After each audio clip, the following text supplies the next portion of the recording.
Israel, Ahayah, Alahayim Noah, Arkado. Hear, O Israel, Ahayah, the powers that control the land and give life is united. The testament of Reuben, the firstborn son of Yache and Leah. The copy of the testament of Reuben, even the commands which he gave his sons before he died in the 125th year of his life, 2 years after the death of Joseph, his brother, when Rebekah fell ill, his son and his son's sons were gathered together to visit him. And he said to them, My children, behold, I am dying, and go the ways of my fathers. And seeing there Judah and Gad and Asher his brethren, he said to them, Raise me up, that I may tell to my brethren and to my children what things I have hidden in my heart. For behold, now the length I am passing away. And he arose and kissed them, and said unto them, Hear, my brethren, and do ye, my children, give ear to Reuben your father in the commands which I gave unto you. And behold, I call to witness against you this day, Alahayim of heaven, that ye walk not in the sins of youth and fornication, wherein I was poured out, and defiled the bed of my father Yache. And I tell you that he smote me with a sore plague in my loins for 7 months. And had not my father Yache prayed for me too, Adoniah would have destroyed me.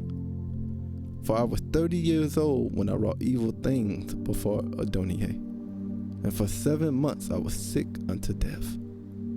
And after this I repented with such purpose of my soul for 7 years before Adoniah.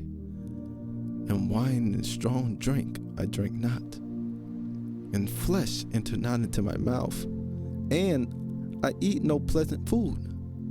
But I mourned over my sin, for it was great, such as had not been done in Israel. And now hear me, my children, what things I saw concerning the 7 spirits of deceit when I repented. 7 spirits therefore are appointed against man, and they are the leaders in the works of youth. And 7 other spirits are given to him at his creation, that through them should be done every work of man. The first is the spirit of life, with which its constitution is created. The second is the sense of sight, with which arises desire. The third is the sense of hearing, with which cometh teaching. The fourth is the sense of smell, with which tastes are given to draw air and breath. The fifth is the power of speech, with which cometh knowledge. The sixth is the sense of taste, with which cometh the eating of meats and drinks. And by it strength is produced, for in food is the foundation of strength. The seventh is the power of procreation and sexual intercourse, which through love of pleasure sins enter in. Wherefore, it is last in order of creation, and the first in that of youth, because it is filled with ignorance, and leadeth the youth as a blind man to a pit, and as a beast to a precipice. Besides all these, there is an 8th spirit of sleep, which is brought about the trance of nature in the image of death. With these spirits are mingled the spirits of error. First, the spirit of fornication is seated in the nature, and is in senses. The second, the spirit of insatiableness in the belly. The third, the spirit of fighting in the liver and gall. The fourth is the spirit of obsequiousness and chicanery, that through officious attention one may be fair in seeming. The fifth is the spirit of pride, that one may be boastful and arrogant. The sixth is the spirit of lying, and perdition, and jealousy, to practice deceits, and concealments from kindred and friends. The seventh is the spirit of injustice, with which are thefts and acts of rapacity, that a man may fulfill the desire of his heart. For injustice worketh together with the other spirits by the taking of gifts. And with all these the spirit of sleep is joined with that of error and fantasy.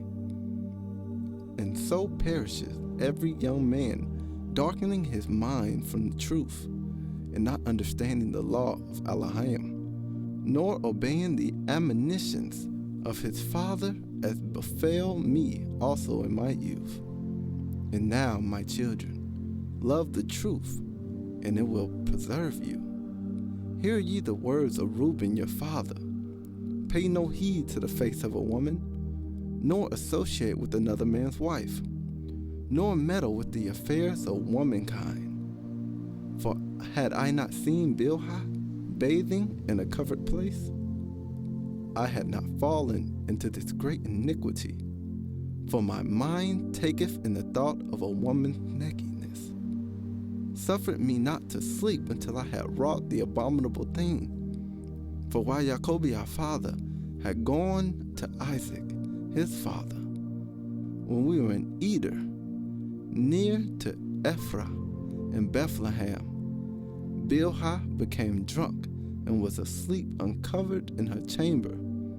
Having therefore gone in and beheld nakedness, I wrought the impiety without her perceiving it, and leaving her sleeping I departed. And forthwith an angel of Alahayim revealed to my father concerning my impiety, and he came and mourned over me, and touched her no more. Pay no heed, therefore, my children, to the beauty of women, nor set your mind to their affairs, but walk in singleness of heart in the fear of Adonai, and expend labor on good works, and on study, and on your flocks, until Adonai give you a wife, whom he will, that ye suffer not as I did. For until my father's death, I had not boldness to look in his face, or to speak to any of my brethren because of my reproach.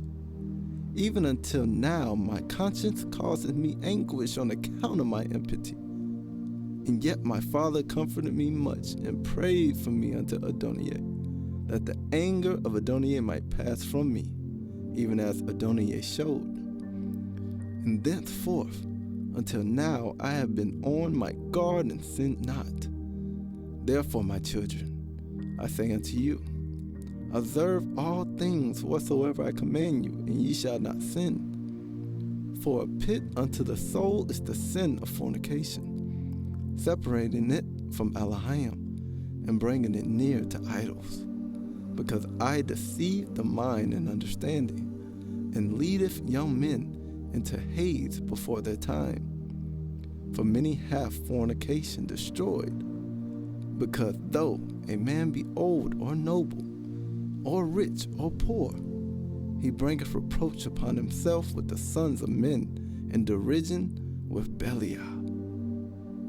For ye heard regarding Joseph, how he guarded himself from a woman, and purged his thoughts from all fornication, and found favor in the sight of Alahayim and men. For the Egyptian woman did many things unto him, and summoned magicians, and offered him love potions.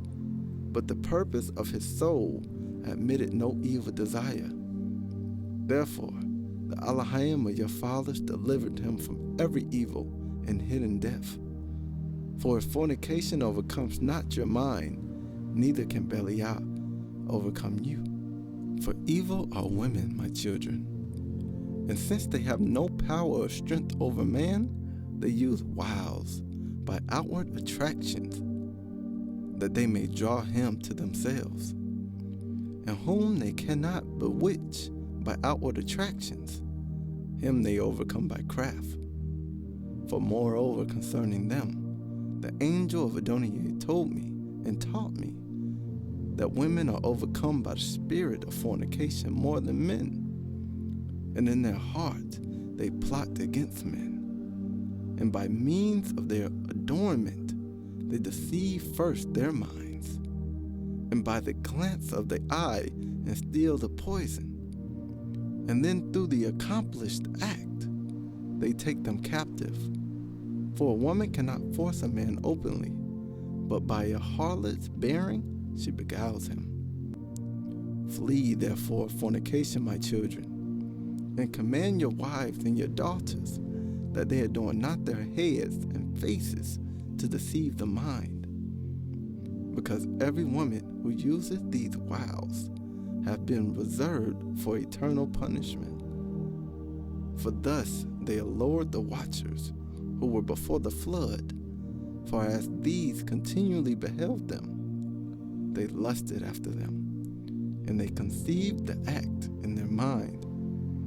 For they changed themselves into the shape of men, and appeared to them when they were with their husbands. And the women lusted in their mind after their forms, gave birth to giants, for the watchers appeared to them as reaching even unto heaven. Beware therefore of fornication.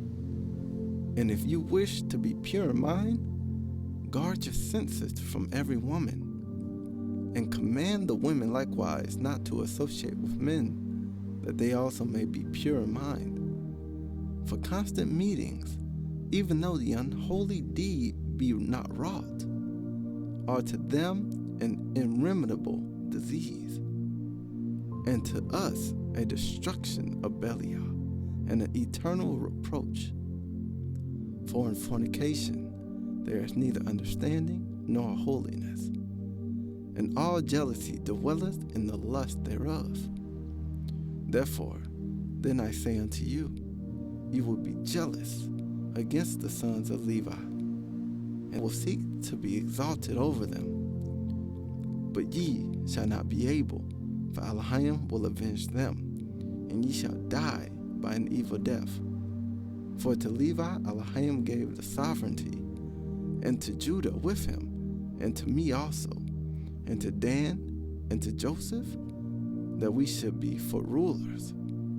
Therefore I command you to hearken to Levi, because he shall know the law of Adonijah, and shall give ordinances for judgment, and shall sacrifice for all the Israel until the consummation of times, as the anointed high priest, and whom Adonijah spake.